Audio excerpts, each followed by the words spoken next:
Hey everyone, the Talking Dads podcast is brought to you by Little Scholars Early Learning Center. Whether your family needs infant care, a preschool program, or before and after school care, Little Scholars' highly rated Step Up to Quality programs provide quality early childhood education at an affordable price. Visit www.littlescholars.net to get in contact with an enrollment specialist and schedule a tour of any of their 5 Lake County campuses. Here's the deal. Talking Dads fans are getting a little bonus. Mention that you heard about them through our podcast, and when you tour, and you'll receive $25 off of your registration fee. Again, that's Little Scholars Early Learning Center, where children learn, play, and grow together. In a world where moms continue to dominate parenting authority and a father's role is minimized in society, 2 dads take on the toughest parenting topics on a weekly basis, all while drinking bourbon. They are the Talking Dads.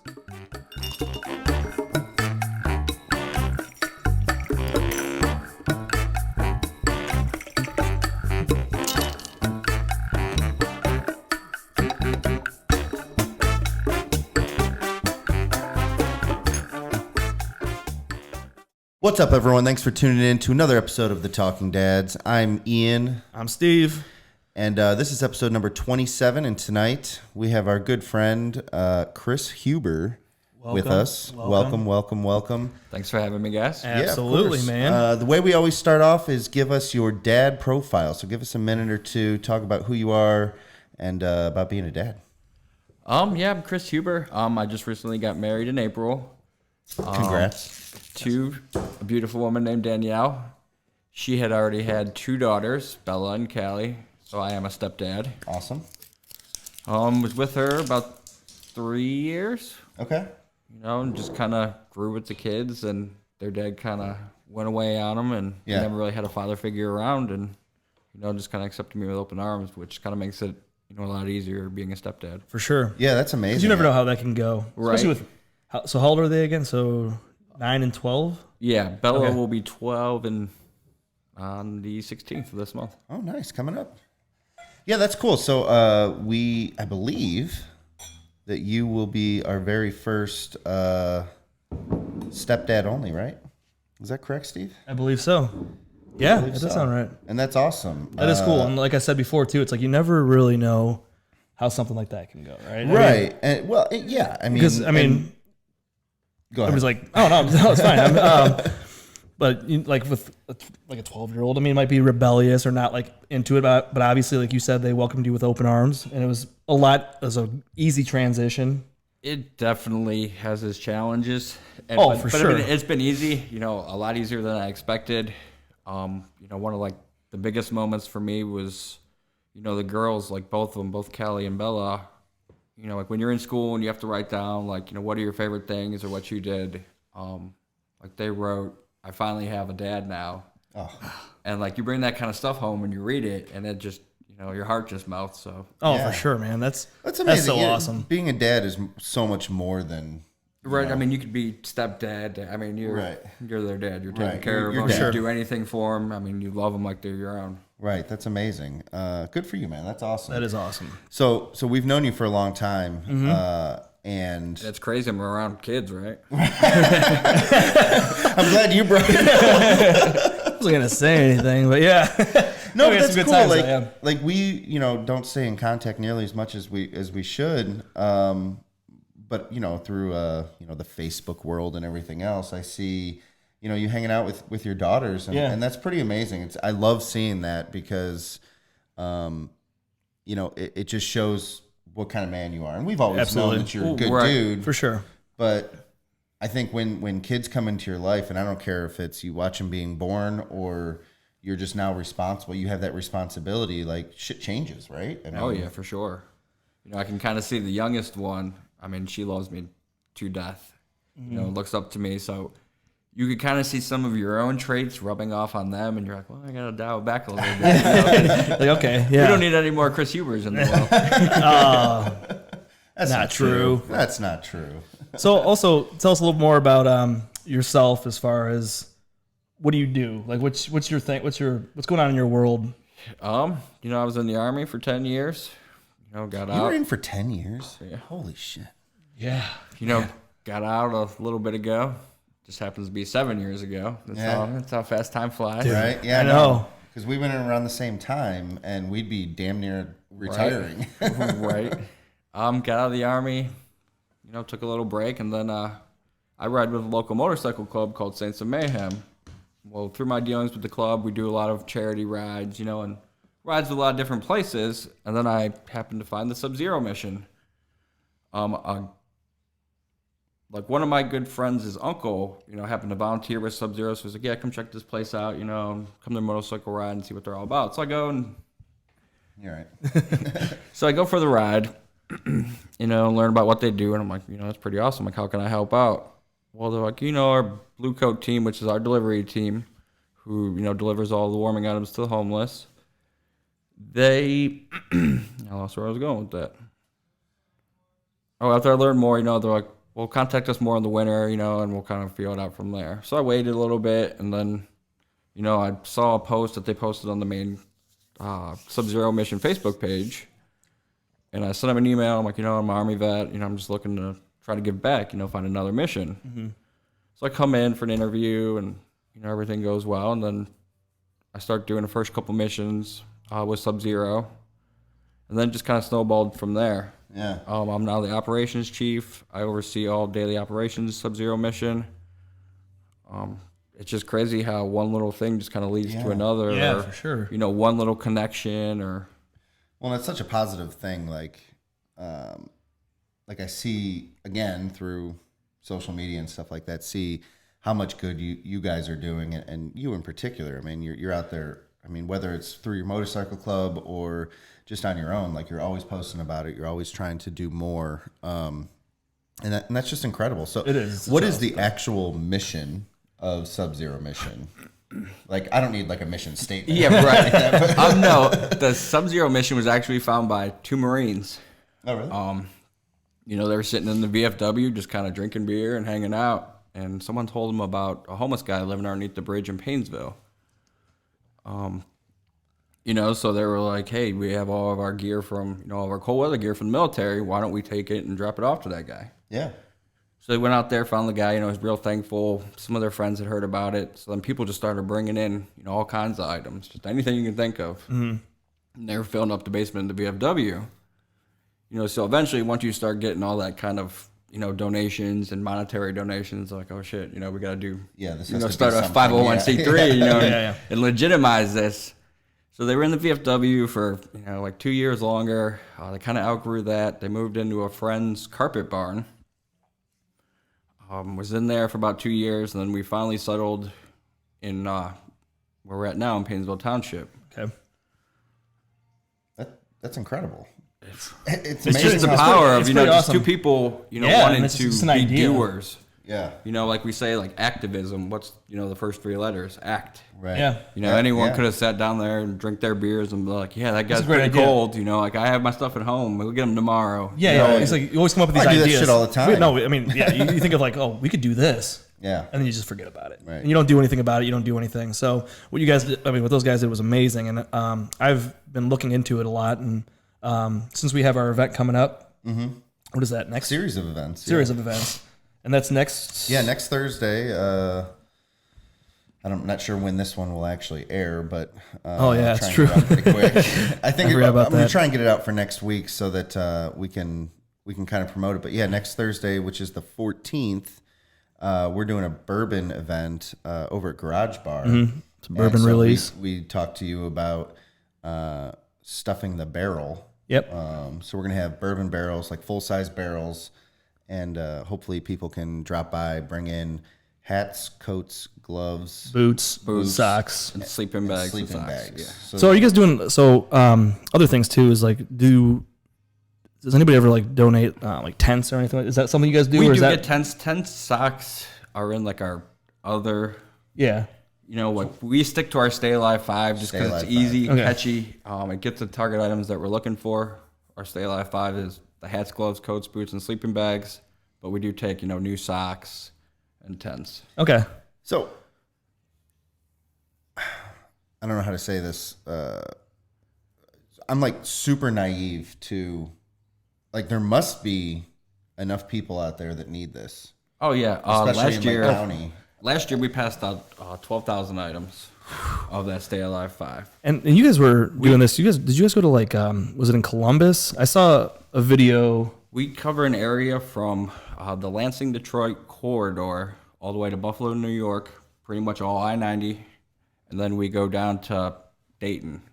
So we cover, Yeah. we cover some area. And you guys go out and you seek people out. Yeah, we'll, like, say, if we're going out of town to Detroit, or this year we're going to Chicago for the first time ever, we try to link up with a local contact there who can kind of guide us to the camps, where they're at, and just kind of partner with someone. Because eventually, we may be looking to, start a team in Chicago, or, kind of get them to help stand them up to an organization so that we don't have to make the trip out there. That's awesome. And you guys have like buses, and so you guys just drive that around. And they come to you. I mean, we have 2 buses and a pickup truck. Okay. Pickup trucks is for like little dropping off, picking up donations, dropping them off at the churches and whatnot. We load up our buses with about 8 to 10 people, and then we'll load up, 100 coats, 100 boots, 100 socks, 100 everything. Yeah. Say, we're going out to Cleveland. Well, we'll take the 8 to 10 people. We have our guide from downtown. He'll take us to where all the camps are. We'll go underneath the bridges, through the woods, we'll walk a couple miles. We have radios, flashlights. I mean, we'll go wherever we need to go to find these people. That's amazing. That's you find unreal. people and you say, here you go.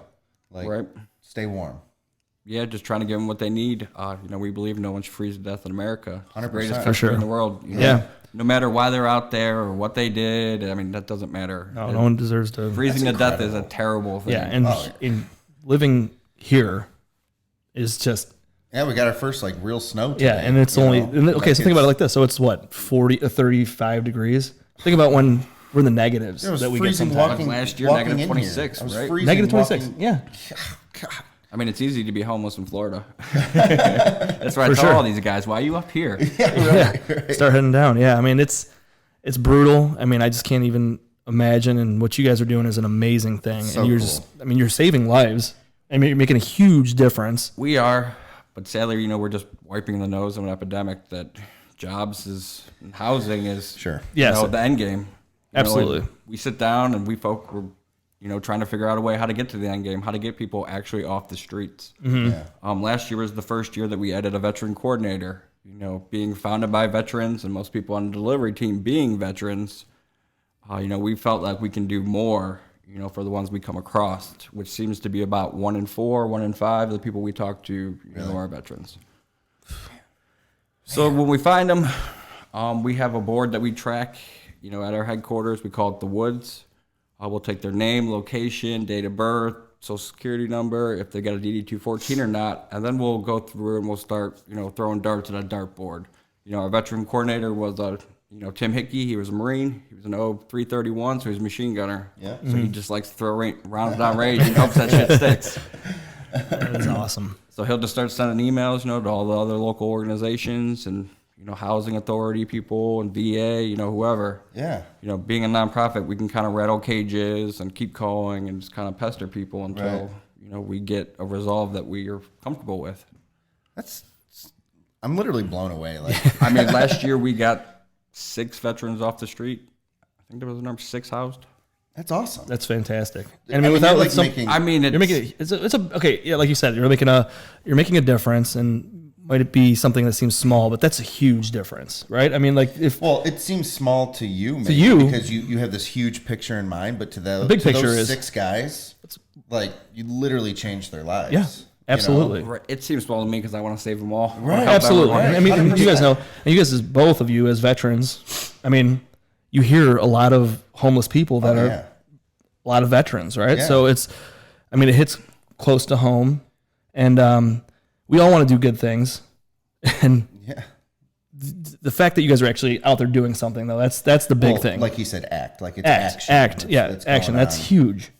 It's such a great thing, and It almost helps me as much as I'm helping other people. I mean, I believe just that. being around the military feel, Yeah. having another mission, seeing the good you're doing, it just kind of gets you to see the good, I guess, in the world again when you've seen so much bad. Yeah, I was going absolutely. to ask you, and I don't know how much you want to get into any of it, but like, I remember a few years ago we hung out or whatever like that, and like I was like, damn man, like I need Chris to get back. You know what I mean? Like, because I know, like, I went over to Iraq and stuff like that. I was very fortunate that like I didn't see anything like you did, and like we've talked about that kind of stuff offline before. Right. But like the stuff that you did definitely impacted your life and who you were as a person, you know? Yeah. And like over the last year or so, like maybe 2 years, I don't know, whatever it is, like seeing your stuff and I don't know if it was meeting your wife and being around the kids or if it was Sub-Zero. It's probably just a combination of everything. Like I'm so proud of like who you are and like you're good, man. Like it's amazing to me. Like, Well, thank you. I mean, He's right though. It is true. I mean, that's why I can relate to a lot of these people that we find out there because I went through the drinking, the jails, to like, all the trouble. And Well, I mean, like I So, remember I when can you were talk to still him. in, like all those years ago, and we were very close, and I remember you coming, like when you were on leave, we'd get together and hang out and everything, and I mean, I saw you go through a lot, and it's pretty crazy. I mean, and to see what you went through, and then you came back. Well, you said you were in for 10 years. I didn't realize you were in for that long. Yeah, that's What's wrong insane. with you? Well, I guess the question could be, what were you in? So in the last 3 U.S. years Army, were- what were you? last 3 years were just getting my surgeries. Yeah. Well, that's true. Yeah, you had a lot going on with that. Like you had the Yeah, I even A lot got out and I still had to get another one. yeah. Yeah, So I mean, 5 shoulder surgeries. and it's not, I mean, you could tell. I mean, do you want to say like what you did in the Army? Like what was your? I was a paratrooper. Okay. Just did some airborne things and jumped out of some planes and Got hurt blown my up- back Got and blown up a few times. got blown up. So head to toes is broken, but the heart's still good. There you go. Good, man. Yeah, man. You did tons, and of course, from everyone, like, thank you. Yeah, for sure. What you've done, like, it's funny. I know so many people that have done things that are just like unimaginable to most people, and like I was close enough. I was fortunate to know some of these amazing people that have done just amazing things. And Yeah, we served with them. I mean, they're our friends, yeah, neighbors. yeah, and like, but like, a lot of times, like being a vet is great, and I'm very proud of it.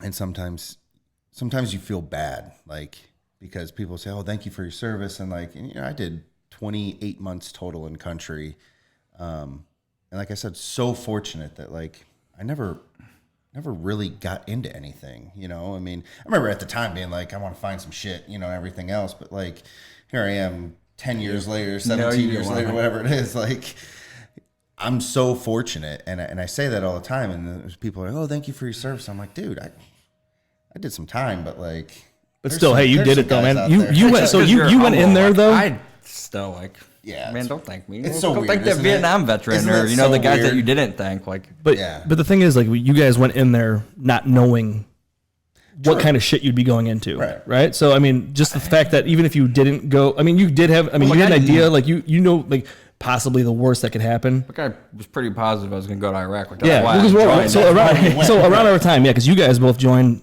right after the shit, 2003, like right, yeah. yeah. But So you I can mean, watch all the movies you want in the world, and you're never going to be able to relate to Right. I those don't- feelings and those situations to on be the battlefield. You to can be never actually prepare yourself. to go there and then see what it's like to be in Iraq at that time or in Afghanistan. Where were you? So you were in Iraq. Yeah, I was in Iraq. Okay, Yeah, same, yeah. Okay, so I mean, I was the Stuff- Baghdadi. Oh, Baghdadi. Yeah, I was Fallujah. So, but yeah, I mean, and again, we've talked about it before. We don't need to get into everything, but just like I can see over the last few years how you've become like I'm going to use this word again, mission, like, and I think you said it right, like finding the next mission. Like I can tell that like you found something that I mean, sorry, I don't mean to cut you No, off, but no. we're purpose-driven people. Yeah. Yeah. I mean, Yeah. we had a purpose to join the military. Right. In the military, we fulfilled our purposes every day. I mean, right. I don't know. I just feel like, men in general, we have to have a purpose, whether it's being a dad and, Right, yeah. taking care of your family Right. or, something bigger, taking care of your community. We all just want to, we're men. We want to take care and protect things and Right. people. absolutely. Yeah, And now that translates into being a dad now. super Right. pumped, super You know? pumped. Yeah, it's crazy, right? It's So- a whole different world. It really is, and it's Because you want to protect them, but at the same time, yeah. Yeah, I mean, it's a crazy thing to be a dad. Like, just to think of, and I don't know if I'm going off subject, but like I just think of like when you go into being a dad, like you said, you want to protect them. Like you go into certain places, like something stupid, like you go to like Patterson's or something like that. love it. And I'm like sitting there watching my kids run around, and I'm by myself with both kids, and they're running around. I'm like, I would love to see someone try to run off with them. You know what I mean? Oh, like I know. I'm like, I would. Oh yeah, we go through those. I go through those scenarios. You all go the through it time. in your head. Yeah, You're like, yeah. I mean, it's just because you'll do anything to protect your child Right. and your family. So it's, That's one of the but it's still positives. scary as hell to think about what can go on. Right. What That's could one happen. of the positives of PTSD. So that's where that alert, Yeah. Oh, for sure. Yeah, 'cause comes you're- in the play. Because you're always thinking about Right. ahead. Well, You're that's an thinking ahead, amazing way to look at it too, because like that term PTSD gets thrown around for so many Anything. things now, and like I said, be fortunate that I know so many amazing people that actually have like Right. PTSD. Do you know what I mean? And like you're one of them, but. You're right, though. That's a positive way to look at it. Is like you're always on alert. Like that's part of it. I mean, like I and it just can- kind of learned that my body's never really gonna fully let it go. So I try to find a positive spin to it. It's a good way to- And that's- whether that's Well, it's makes channeling. sense or It's it channeling. helps. But It's channeling that energy, right? Because I know a little bit of what that's like. Is to always be like on guard and like never be fully relaxed. Yeah. I guess is a good way to put it. well, that's why I would drink so much. It was the only way. It's the only way, way. right? Yeah, and I know a lot of guys that have said that, and but to be able to channel it into something positive, right? And like that's awesome. Yeah, for I sure. mean, stuff's never gonna fully go away. But No. if there's any vets like listen to this, you can do good with it. And Yeah, channel for sure. it. It doesn't always have to be a me up. negative. You could, yeah, for I got sure. a mission for you. That's There you amazing. go. I think That's so awesome. cool to turn something like that into such a positive. Like I'm blown away right now. And you can help, and you're helping people too. So I mean, that's because people need that. Because some people could think like, okay, well, this is it. This is going to be my life, and you could find positive in it, and you could make a difference. And Eventually that's kind of what I want to do too. I know we main focus, rescuing homeless vets for sure. Mm-hmm. But I kind of want to rescue the vets, that, are going through their treatment. They're doing okay, get their setbacks. I want to give them the other mission. I want them to come to Sub-Zero mission, come Right. find and help people. Like, That's awesome. come help me in the shop and organize some things and have something just to look at and be proud of at the end of the day. You can go home and be like, well, I did that, maybe, minute, but at least I did something. Well, you're living proof though that that's a worthy mission that like keeps you motivated and like on target. Right. Like I think I know all the time. Like I have enough stuff going on in my life that like keeps me busy and like sometimes it's hard to focus on the different things that I'm doing. But like without that, like I don't know what I'd be like. yeah, You know where what would I your mean? head Like, be? I mean, it's like I always say, like I know guys that like we did the same thing together, but they seem to have a lot more trouble. And I always said like as soon as I got out, I was boom doing this job, and I had stuff. I was very fortunate to always fall into something very quickly that I never had time to stop and think. Do you know what I mean? And I think that's keep yourself so busy. important. I think the structure, like when I first got out, if I would try to get into something, and their crazy structure, it would have been Yeah, like right. deuces. Right. Thanks for your time.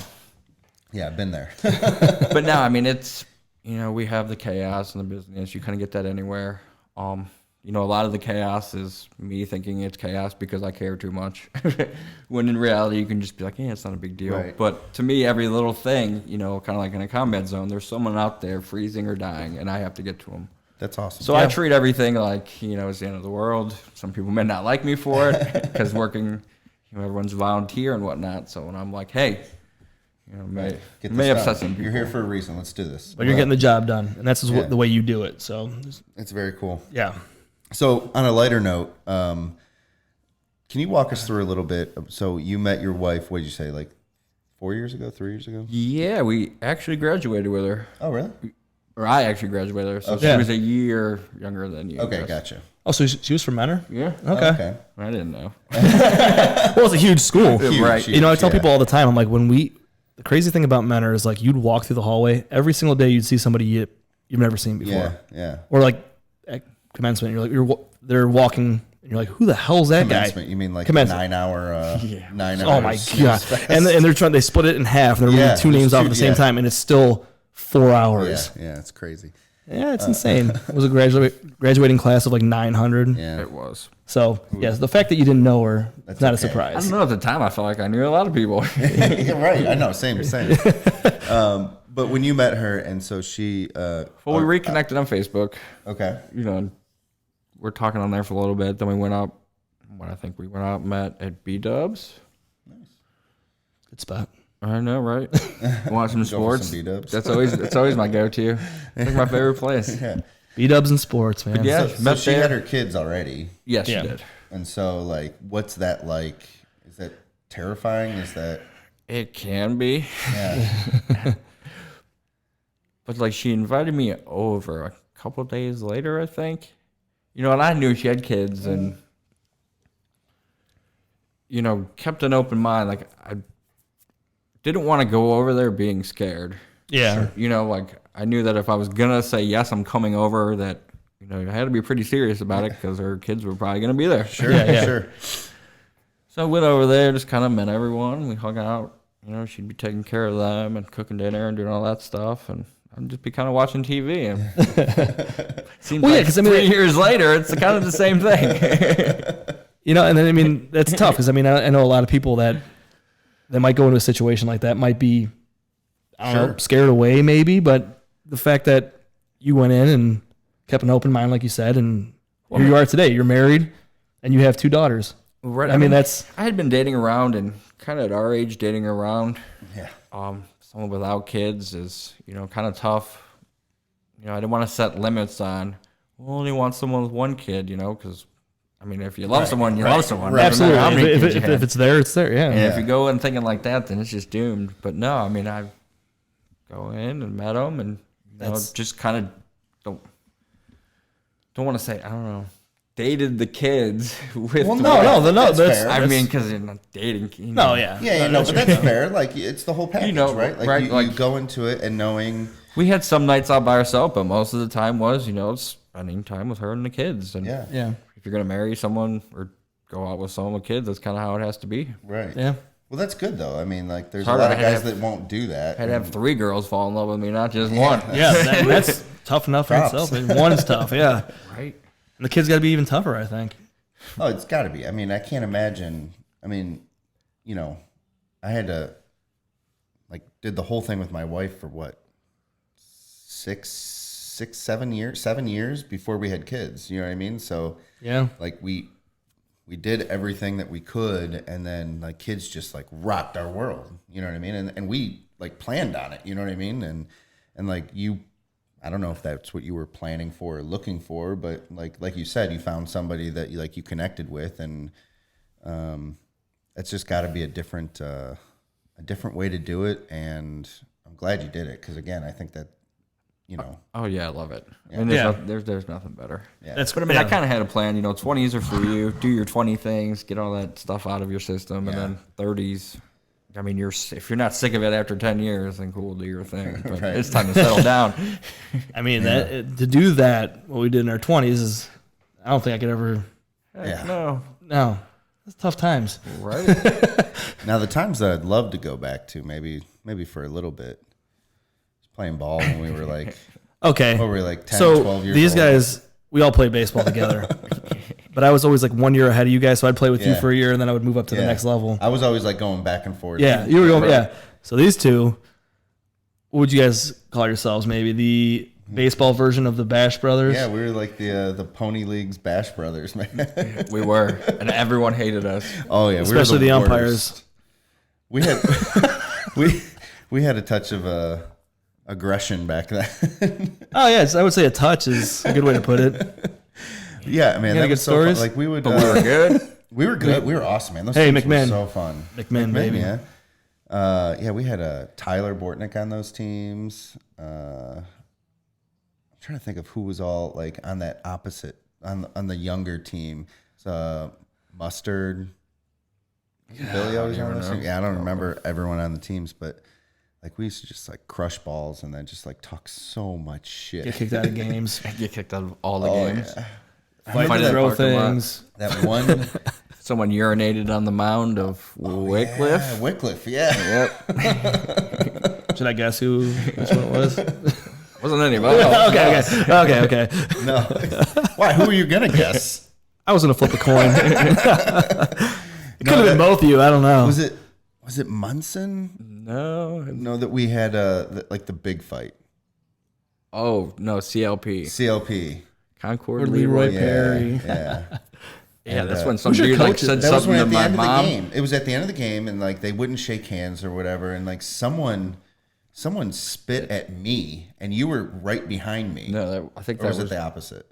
Jeremy, and he spit in their face. Oh yeah. Oh, so It's somebody just on, like- on your team that spit. I think they started it. Okay. That's how I I remember think it. they probably spit at Ian, and then he probably spit at them. Yeah, I don't know, something like that. But I mean, we No. just went.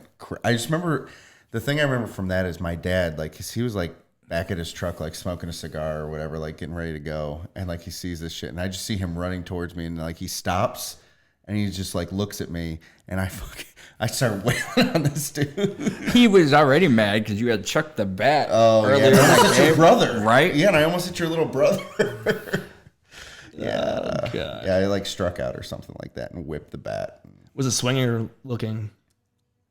Because I'm guessing if it was looking, you probably fought the umpire. And then Yeah, if threw it your was bat. looking, I probably would have fought the umpire. So it was probably swinging. And I was pissed. I don't know.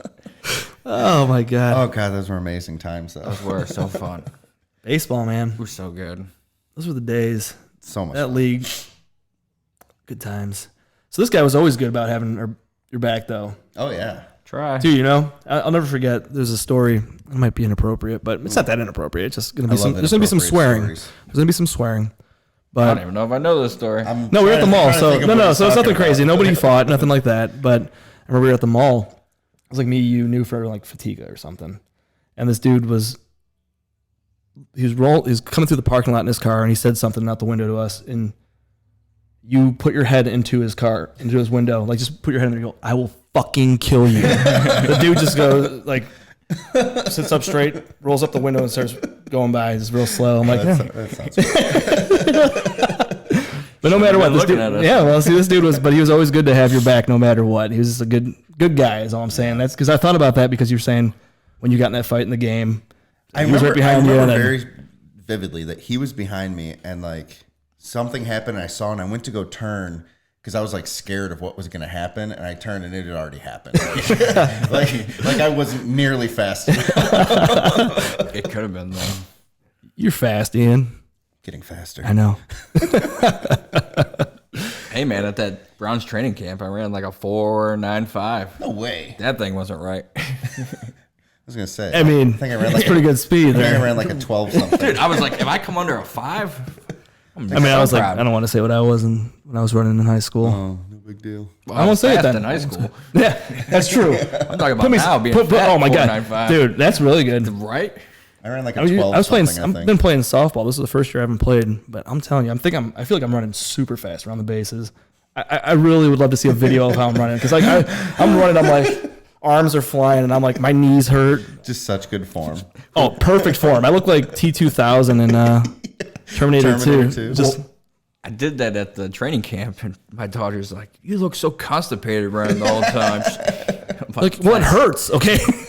Kids are always good to bring you down a notch. I know, right? You think you're doing great. Well, I was running so hard because I had to beat her because she's like, "I'm faster than you." I'm like, "Yeah, okay." That was cool what they did there. I brought my son to a training camp one day. That was pretty cool, like the whole setup. that It they was. had. It's Did you like a run? little combine? Yeah, I said I ran like a 12 something. It's pretty solid, dude. Well, I was trying to like not beat Gibbs Oh, yeah, too yeah. bad, but just like barely beat, you know. No, I probably would have tripped him and kept running. Yeah, I'm a savage. If you're not first, you're last. Oh, that's You awesome. don't score until you score. Till you score. That's right, baby. Love that. Let me get that. So, Chris, what are we yeah. drinking here? Yeah, Chris what are we- brought us a bottle tonight. This is Seven Brothers Hickory Smoked Whiskey. Delicious. It's actually pretty That's good. a So this is local, company. yeah. Yeah, I see out the of CLE right here. They're in Painesville, right? Yeah, they actually have a Sub-Zero connection too. Oh, do they really? Yeah, Karen Sutman, who is on our Sub-Zero board, her husband is actually one of the owners of the company. Okay. Very cool. We'll shout them out on here and then have them on. Yeah. That would be awesome. Put some. I mean, their stuff's great. It is really good. They make more than whiskeys too, right? They Yeah. make like gin and vodka and everything else. Yeah. I've Kinda seems to be tried taking this over. years ago. I gotta be honest. Years ago, I was like, not my favorite. I think it's the wheat. But it's not bad. I'm drinking it right now. I'm telling you, it's good. smooth. It's way better than I remember. It's very smooth. It's got a little bite to it. It's good though. Maybe I I have really, a better I palate. mean, I don't know if it qualifies I think you have a better palate now. straight Could be. bourbon. But you know what? I'm definitely what it is, have a but- different taste on everything now that we've had shit since February. Yeah. I know that's why. How many different bourbons have we had? How many we've Oh drank? gosh. I mean, it's a lot. A lot. I was like, what the hell am I gonna bring? Well, we appreciate it, man. This is Yeah, I good. appreciate it. That's awesome. Definitely very cool. Yeah, might as well. You know, Myself we're too. kinda. I would say for old time's sake, but can't get too crazy. No, I know, right? no. I mean, we could. I mean, yeah, it's an option. They do have Uber. And what's today? It's Thursday, so It's Thursday. I gotta work early tomorrow. All right, sorry. I'm like, So, what? One of the things that we do is we talk about proud dad moments, and we have to put you on the spot. we'll put you on the already spot told mine. here. Twice. What's that? Oh, you already told yours. Yeah. Yeah, I know. I ruined. I told it. I started with it. Well, no, that is actually something that happens quite often because we don't really think inevitably about when it, you talk about your kids, like you go to those moments that you're super proud of, right? And that's good. I mean, But- that's like a.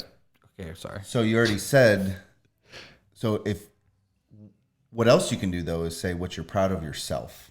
Yeah. So like being a dad, that's another option to go with is like, what are you proud of yourself for doing like as a dad? I'm gonna go with my proud dad moment. Like I know I said earlier that it was, the thing from school, but that was more like for me than Right. watching them succeed or be successful or any of those kind of things. I always preach to them like just sounds cliche, but just doing your best and don't give up. Just try. Yeah. Like all I want is for you just to try your best. I mean, I know you're fully capable, smart, beautiful young ladies. Like just try. So they do. They're cheerleaders. They do like rec league, mentor games, and whatnot. But they got asked to do this competition cheer thing, which is a little more high speed. Have to learn a routine, a little more structure. And I was a little worried about them because they haven't really done any like competition stuff or competition dance or any of that kind of stuff. So they've been practicing, and I sat through this 2-hour, 3-hour gymnastics competition. I mean, they nailed it. They did a great job. They won like most spirited squad. Nice. So I mean, I'm just proud to see the fruits of their labor and just all their hard work just kind of paying off. That's Yeah, awesome. that is I mean, awesome. that's a good message for any kid is just like try. Just go on there and try it. Don't, yeah. And like you said, like you're worried because it's different and now it's going into like competition. And I think it's natural for a father to, when their child goes into anything, to have that natural fear that like, but you don't want to show that. Like you said, you have to make sure that they understand that you just got to try your best and go through with it. And Well, I think as a dad too, like we've all done things in our lives that we've failed at. Oh, And for we sure. know what that feels like, right? And like you don't want to see your child go through that. well, But at the same time, they need to. right, they want need to. them- And the scary part is like how are they going to react for the first time to something that's difficult, right? Right. Because we know at this point in our lives that like there's, I mean, another cliche is, if it's not hard, it's not worth it. Like if it's not difficult, if it doesn't make you stretch your mind and your body and everything else in order to complete the goal, like, is it really worth it? Like, because we know we've done things like that and like the feeling of accomplishment that you get is amazing. Absolutely. But you typically have to fail to get there. And I think, and it's a great life lesson. I mean, for example, I think it was 8th grade. I decided I never played organized basketball a day in my life. And I decided I was going to go try out for Ridge. And I was like, I'll just give it a go. I've never even played basketball except for in my driveway with our friends. I got cut and it sucked. But, I got over it and didn't matter. Did I play in 8th grade? I don't know. play in 9th. I don't remember. I think I played in 9th. But like that was like one of those things. I don't know. I don't remember. The only person I remember. Oh, was it the Super 5? Yeah. I just remember Joey. You know and what's I messed both up got cut. about that? Yeah, well, yeah, so crazy. You guys were so athletic. I made the team, like, I think it was 9th grade, though. And it was, so on Super 5, it was like me, I think Raju, Nick Meyer, Jankovic, and I think Chris Lucas.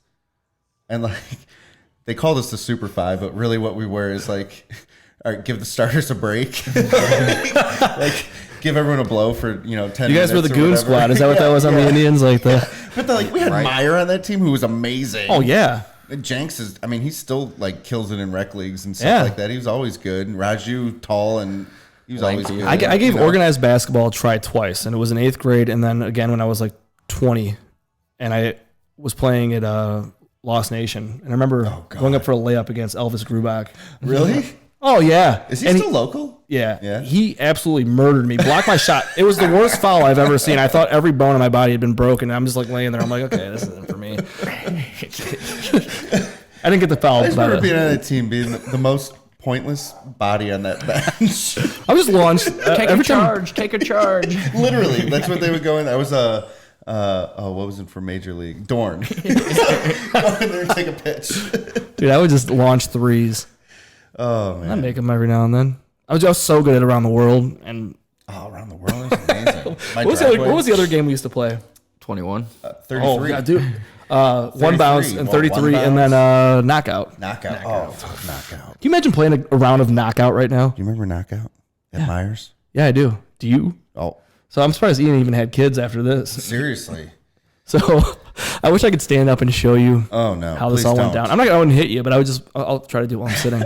So we were having a huge game of knockout. Was that like after we graduated, or was that? It was like that year, that it was summer. that summer, yeah. So That's it ends up it's Arco and Ian. Pretty where much. that nice shot Waterman came from. Oh, God. It was before that, probably. He's not supposed to know that, by the way. I figure by now.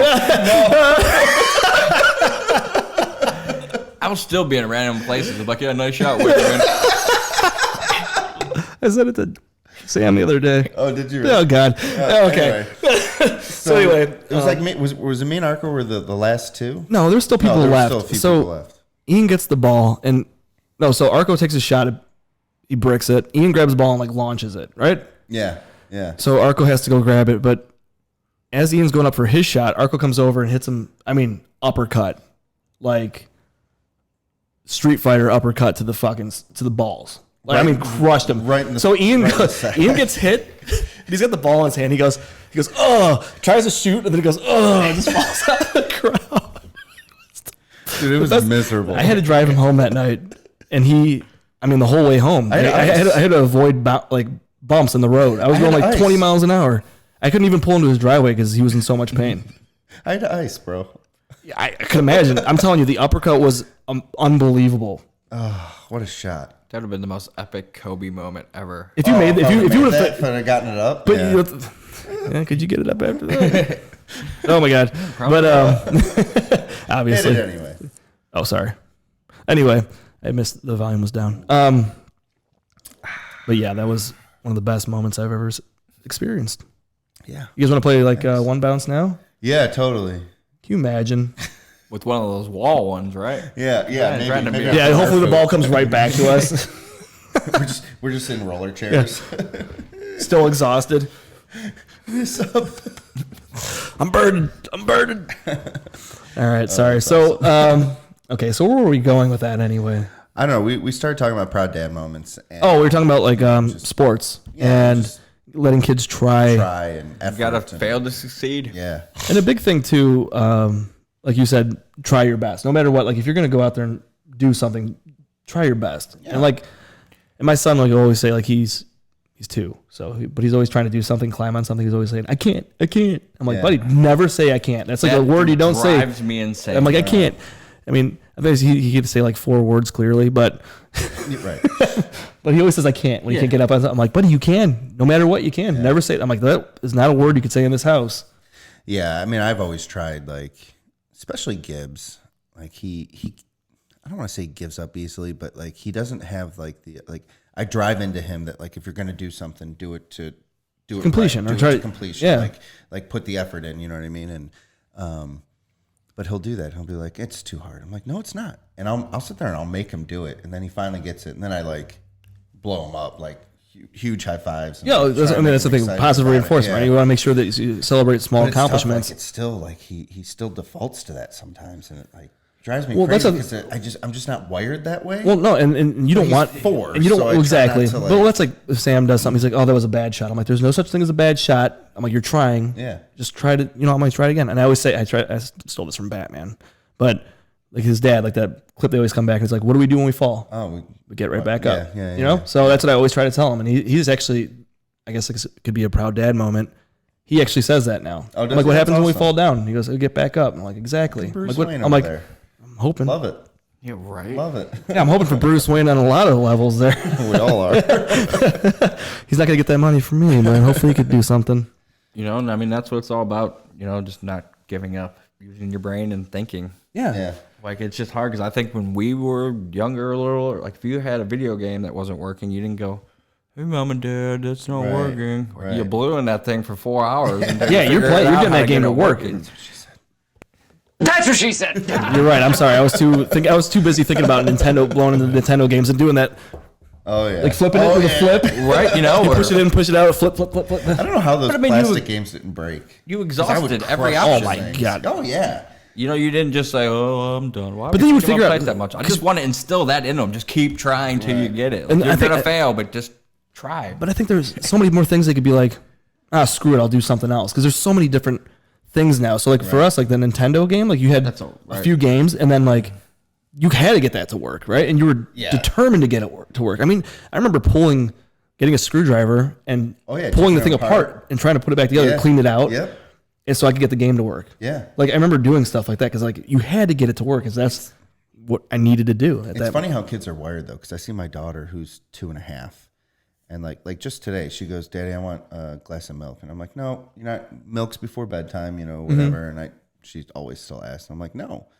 And so I was doing something with Gibbs, and I turn around and look, and she's climbing on the countertop to get her cup, and then I see her, and I'm just kind of watching her.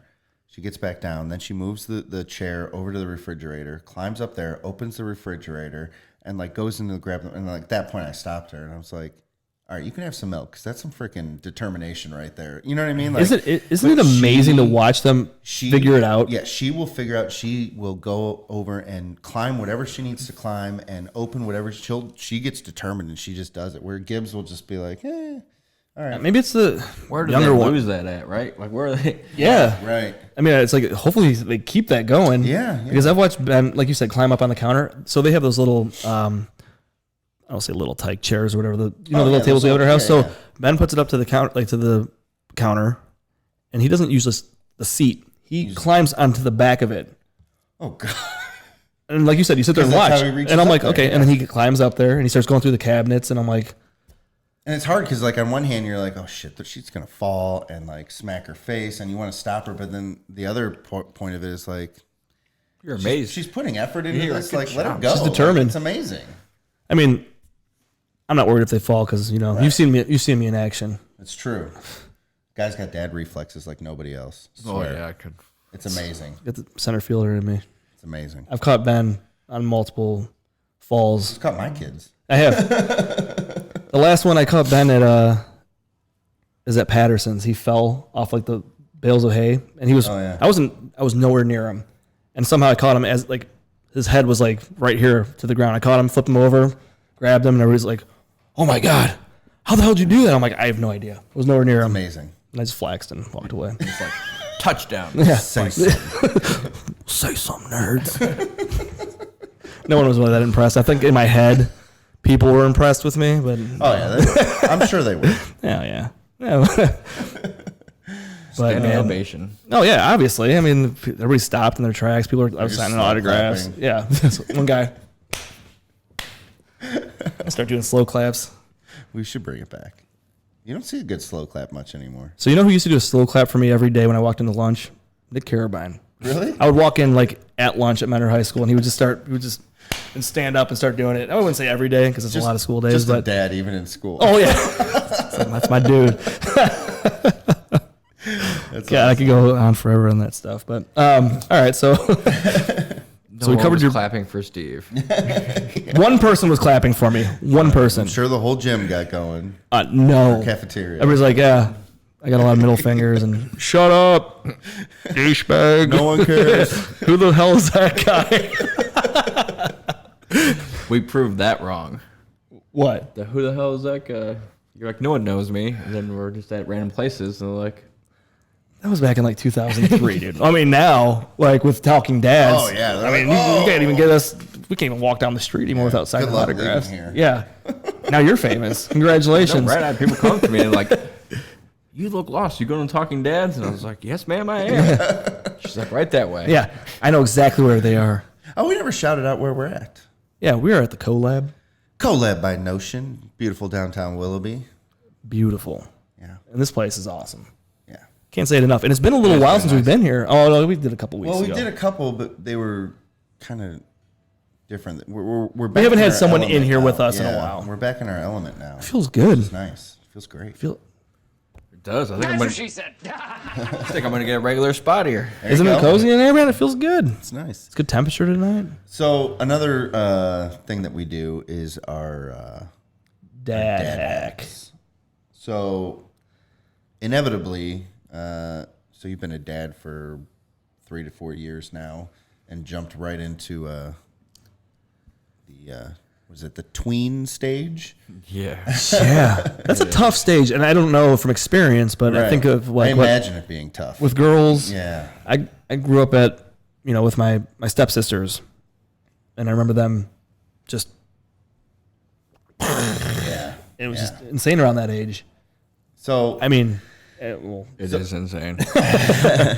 So I'm guessing that along the way that you've come up with some little hacks, little tricks that have either made your life easier, made their lives easier, or at least I can't really do an solve some example kind of a a problem. dad hack for that age.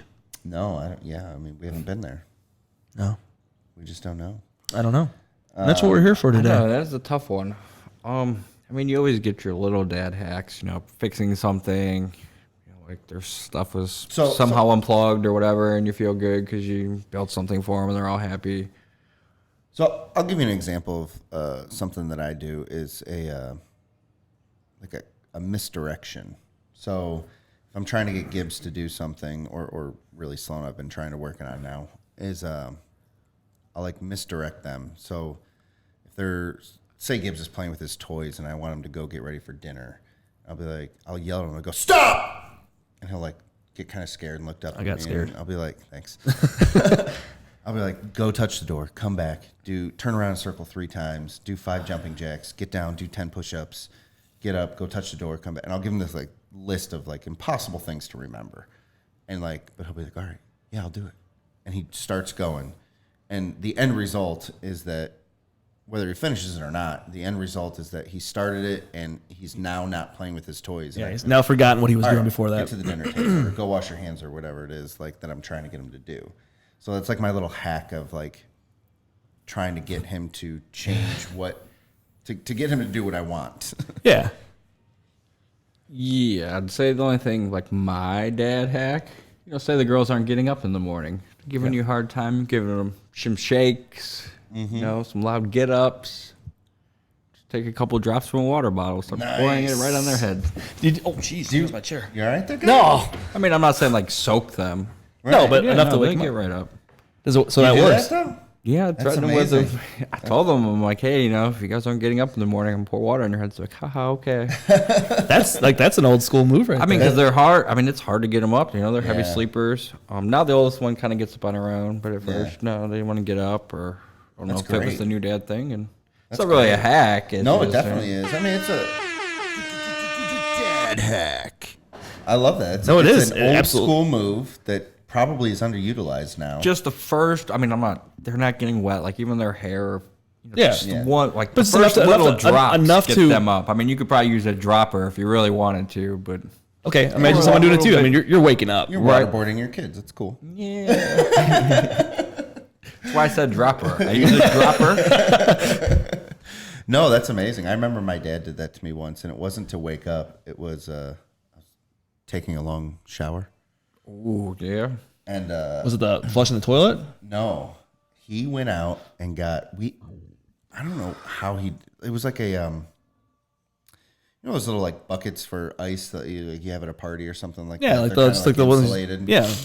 He filled that up with probably all of the ice that we had in the house and cold water and let it sit. And it was freezing. And I'm just sitting there. He went in there and just freaking dumped it over top. Hey, you get out pretty quick yeah, after that. done. Yeah. Yeah. And showers off. And we're done. All right, maybe I got to give your dad a call and get some more dad hacks. Yeah, there you go. So that's a Will Lewis classic. Dad hack. So I have a question. So now we always talk about nowadays with technology and things like that. Now with a 12-year-old and a 9-year-old, as far as phones go, tablets go. Now, do either one of them have a phone? No. Okay. Bella will be getting a phone for her 12th birthday on the 16th. Oh, nice. Okay. That's exciting. So I was wondering if there was like a certain age, like obviously you guys waited until she was 12 to then give her a phone. I mean, my youngest is 9, and all her friends have phones, and like the latest phones, like nicer phones than I have. Yeah. So I mean, if I wait any longer, because I mean, I would like to wait to 13, 14, but I don't really think that's feasible anymore. Right. No, not anymore. But what I did do was we got them iPad touches. Okay. So that they can take them, say if they're going to their friend's house, whatever, they can log in their Wi-Fi and still be able to text us, call us, need be. It kind of gives them, it kind of gives them a stepping stone of responsibility before they get the phone. Okay. Like I can, train. I'd rather train them with, an iPad or not iPod Touch, something that's a lot cheaper than an iPhone, to keep track of responsibility, don't break it, and all that stuff. Than an iPhone. Okay. But they've been doing well. Dad hack without even knowing it was a dad hack. Yeah, See? for sure. Like that's a really good idea. And actually. and excuse me. Yeah, so I just don't know of like what the norm is anymore. Right. Like, I've seen kids. Okay, how often do you see a bunch of kids riding bikes down the street anymore? All the time and all on their phones, and it drives Exactly. me insane. So you know what I mean. But it's not like think about when we were little, how we were riding our bikes. I'm talking like gangs of bikes, right? Like everybody was on their bike. Just we didn't have the option. We didn't have an option. That's but why I'm just saying. in a But like it's just like club now. there you go. Exactly. You never left. So but it's crazy, and I think about this.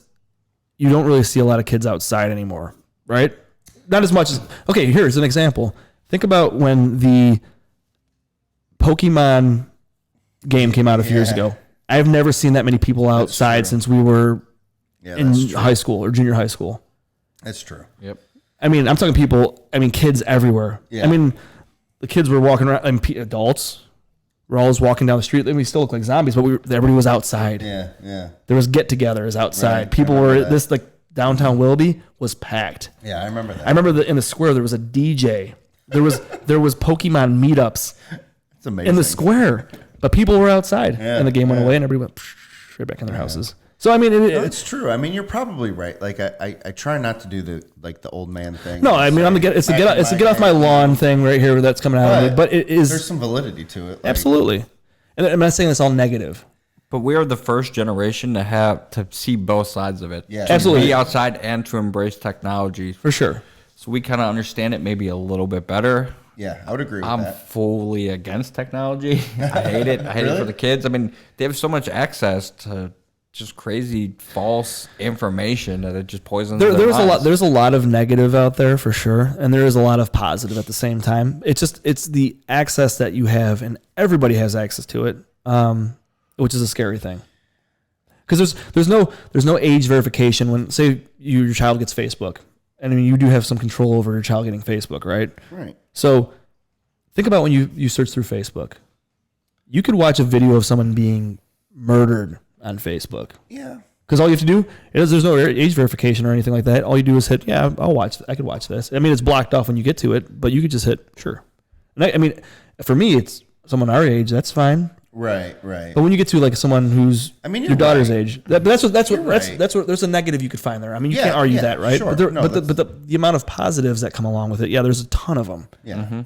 Yeah, I think that's the challenge is bringing up the next generation and instilling the values in them to say, okay, this is good, this is bad, this is right, this is wrong. Yeah, you have to be on top of that. Yeah, I think as a it's parent. a challenge to make sure we instill those values because there is access and I try and look at the positive of everything and say that like yes, our kids are going to have access to so much more information and be able to reach so many more people, and if we can trigger that and like put it to good, then we're doing okay.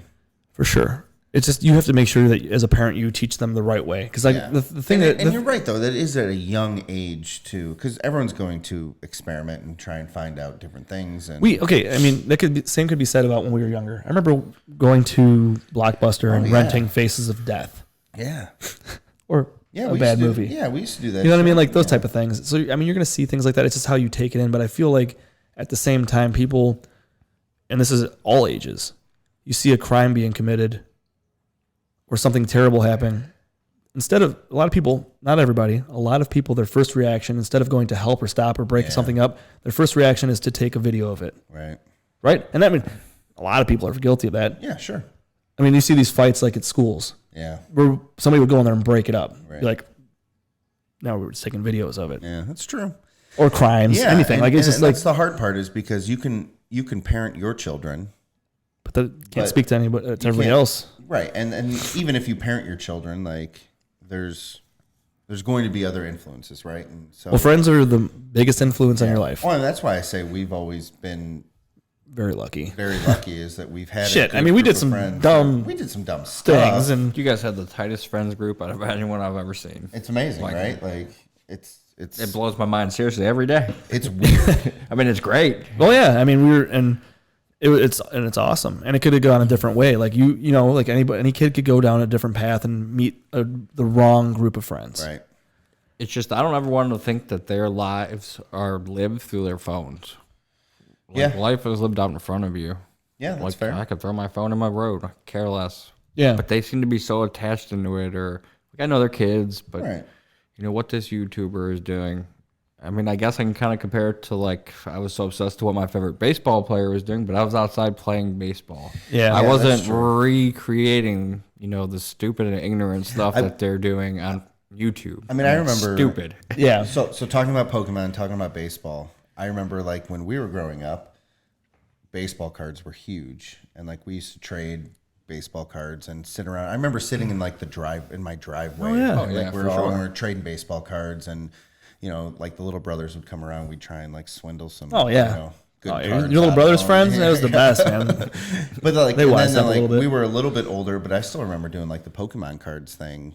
Yeah. Like it's kind of the same thing, and I wonder if our parents looked at us and like these morons. They're outside and they're just looking No, at no, these no. cards. or Baseball looking cards. at every balls, generation or- ahead is always going to look back and be You know like, what I what mean? the hell Like, are I these wonder guys if, doing? Like Yeah. they said, why don't they just go? And we did play a lot of it. I mean, that's all we ever did. Dude, so I mean, you think about when you were younger, how many times in your driveway by yourself did you recreate a buzzer shot? Oh yeah, 3 seconds left, down by 2. yeah. Absolutely. You know what I mean? Or I mean, anything. Like you recreated these things by yourself. I mean, just Right. imagination. But the difference is we came up with video games, right? I mean, we did get together with our friends and play video games. The difference is now when you play video games, you do it from your house. Right. You're not With together. You're not all your friends. Exactly. But Yeah, you're not. you're not. together. You're just talking to them. Yeah, exactly. Remember, think about sleepovers, man. Oh yeah. You would get together, pizza night, movie, video games, and, taking turns playing the Blitz. I mean, just like Yeah, you set up little tournaments. those were the and shit like those were that. the days, man. That was I remember like having best. like the brackets. We had that whiteboard where we had to have the brackets. Those were the days. I mean, but Yeah, the it thing is, like, I mean, it is nice now that you can do that from the comfort of your home. But like sleepovers were the shit. Yeah. like that was the best. But you're right though, because we did that. Like I remember with video games, because I played a ton of video games. Yeah. But it was either at sleepovers and or at night, or like on the weekends. I remember. I think that's why I still even before the military, I've always been like woken up early, and it was because That was your time I'd to play get up video and games? I'd go play before my parents got up because once they were up, you're either doing work in the house or I'm riding my bike and going to Well, here's find the thing. him or Exactly, whatever. because think about it like this too. It's like, okay, so summer comes around. There was never a point, unless it was late at night, like after our curfews, or if you're at a friend's house.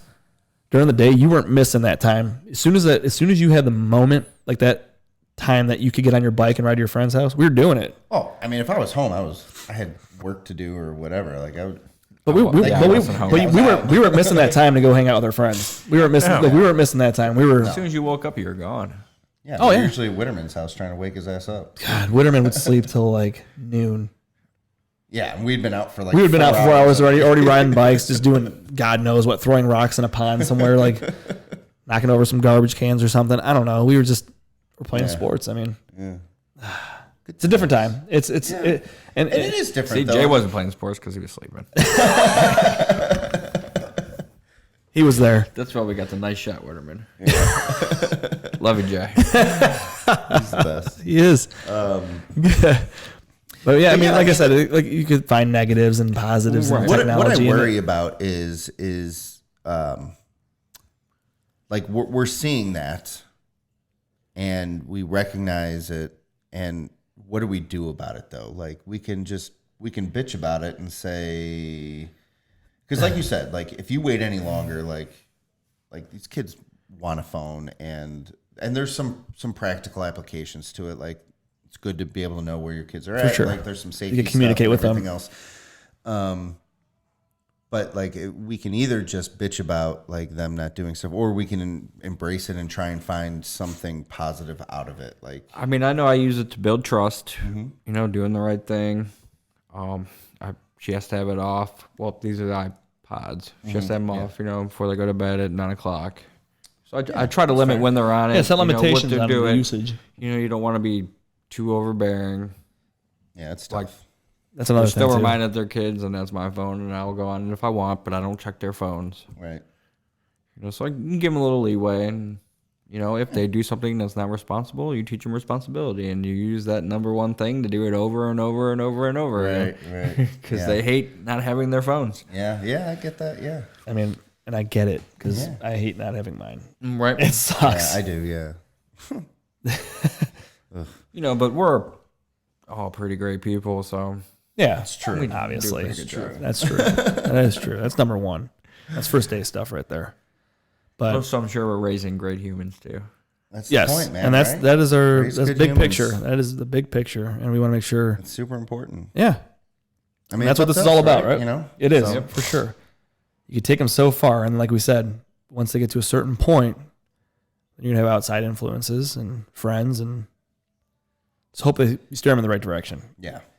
I mean, It is That's all terrifying. you can do. Yeah, for sure. And sadly, I'm going to get to that point before you guys, so Yes, you will. So I'll give you some pointers. Yeah. Yeah, please do, absolutely. and that's what Checking this in. is all about, man. This is why we're doing this. Yeah, 100%. Because we are trying to give other people pointers when they're just starting to be parents or they're expecting. But to have people come on that have older children, Seasoned. seasoned vets, Seasoned. and it's good. It's good to get some advice. So That's great. What else we got? We got anything else on your mind that you want to shout out? You want to? I think you did a good plug of Sub-Zero. That's for sure. Yeah, I would just say the Sub-Zero mission is doing. You can get tickets for 4 nights, 5-day cruise at subzeromission.org. Only 500 being sold until December 12th, 13th, Really? somewhere around there. Okay. Okay, and we'll So what do? You buy a ticket that's a donation or something like that, or how Yeah, does it- okay, yeah. cool. $10 ticket. Okay, You know, wow, kind of one of our fundraising things. And nice. Yeah, we I love can share that Yeah, we'll information share that out. Yeah, for sure. Yeah, that's really. I want a cruise. I've never been on a cruise. Never been on I've a never cruise? been on a cruise Both of either. you. So But the water. Are you going on the cruise? Oh no, I didn't know if it was like a big Party thing cruise? that you guys No. were going on. No one likes us enough to want to go on a party cruise with us. dude, I went on 2 when I was younger. I was in 6th grade and then in 8th grade, and they're awesome. Yeah, They're a good time. that's cool. So I recommend it. I'll definitely try to win because Yeah, if I get a $10 Vacation. cruise, right? yeah, absolutely. shit. So yeah, we'll definitely put that on our page Yeah, and we'll put that everything. on We'll the page. plug that. Throw it up across the screen. Oh, Ian will put it across the screen. Per the usual. He He's really good at He always that. tells me I'm going to throw shit up across the screen. And he does. So I don't know what the big deal is. He does. He does a great job. He Very does. cool. Yeah, man. We'll definitely shout out all the Sub-Zero stuff. Like we said before, we have 3 events coming up next week, and then one in December, one in January, where we're going to try and stuff some barrels with your Stay Alive 5. Stay Alive 5. Stay Alive 5. Stay Alive 5. And yeah, and hopefully we can do some more stuff together because, I mean, Steve and I talked about it before. Like, we're both super into it. Like, Yeah, it's for a sure. Yeah, really you guys cool come out to mission. headquarters and we're Yeah, I'd love show to you check around what it we out. do, get you on the team. And shit, we could even Yeah, come in there and we'll go help out. I'll go we'll get plug you. everything. We'll come in there and do We could do a this podcast. from there. Yeah, absolutely. sweet. We'd be able to do that. Yeah, I mean that's what it's all about. It's like we're trying to use this as much as we can to reach, I know, reach an audience. Al Raditz, the CEO and founder of Sub-Zero Mission, huge bourbon drinker. He would be all about this. Awesome. Yeah, Let's put us in he's a contact. jarhead too, right? You said. Yeah. Yeah. All right. So there we go. Very cool. Well, yeah, we'll hook up and we'll do some of that stuff. And in the meantime, we'll definitely shout out as much as we can. Hopefully, we'll see you on Thursday. Yeah, right please. over here. And we'll definitely Yeah, I get saw that all Al out was there. coming on Thursday. What's that? Oh, is it? Yeah. Oh, awesome. That's great. I love that. So yeah, I mean, we'll talk a little bit logistics offline too, and see if you guys want to set something up or Yeah, for sure. some shit out there. Yep. Because we're happy to help and I mean, whenever, wherever. yeah, Like absolutely. that. I love it. So All right, Steve. Anything else from you? no, All right, I'm feeling pretty good about it. I'm feeling great about Chris, thanks, man. It Hey, was a thank you great guys. time. Thank I mean, you so much. it was I awesome appreciate having you coming on. talking to you a little bit, and catching up. Like we should do it more because it's been too long. I know, It right? really has. Not on the podcast, we ramble. Yeah. Sorry, y'all. That's how we it's all do it. good. That's all how we do good. it. All right, for Steve, I am Ian. If you haven't already, make sure you like us on Facebook, Instagram, Subscribe on YouTube, Twitter. You'd think we'd have this down by now. Podcast stuff. So wherever you listen to your podcast, All whether your it's favorite Apple, podcasts. Google, Stitcher, Spotify, iHeartRadio, all that good stuff. Shout us out. Let us know what you like, what you didn't like. And we will see you next time. This has been episode 27. 27 in the books. We'll see you next time.